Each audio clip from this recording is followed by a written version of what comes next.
కృష్ణావధానులు గారని గొప్ప వేద పండితులు ఉన్నారు తూర్పుగోదావరి జిల్లాలో. ఆయన వాళ్ళ గురువు గారి పేరెత్తినా, వాళ్ళ గురువు గారి గురించి మాట్లాడినా ఎప్పుడూ ఆయన ఆ వాక్యాన్ని పూర్తి చేయరు. ఆయనకి ఇప్పటికి 80 ఏళ్ళు.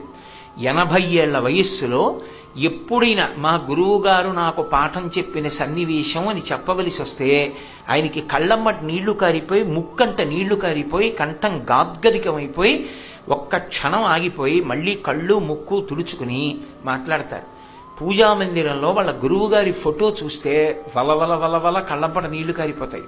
ఆ గురువుతో ఆయనకున్న అనుబంధం. అందుకే ఆ గురువు ఎంత కష్టపడి తనకి వేదపాఠం చెప్పారో తెలుసుకున్నవారు కాబట్టి మహానుభావుడు ఒకప్పుడు తుఫాన్ వచ్చి యానం అంతా కొట్టుకుపోతే అక్కడ ఉన్నటువంటి సిరామిక్ ఇండస్ట్రీస్ వాళ్ళు ఆయన ఇల్లు కట్టుకోవడానికి డబ్బు పట్టుకొచ్చిస్తే పక్కనున్న శివాలయాన్ని పునరుద్ధరింపజేశారు. నేను పందిట్లో ఉన్నా పర్వాలేదని.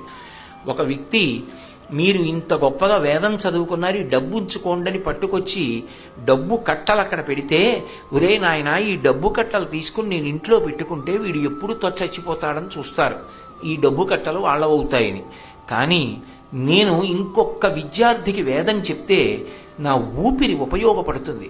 నా శరీరం పడిపోయాక కూడా వాడు ఆ వేద మంత్రాలతో 10 మందికి ఉపకారం చేస్తాడు.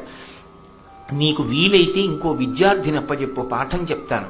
నాకు వద్దురా నాయనా డబ్బు అన్నారు. మా గురువు గారు నన్ను అంత కష్టపడి కూర్చోపెట్టి పాఠం చెప్పారు.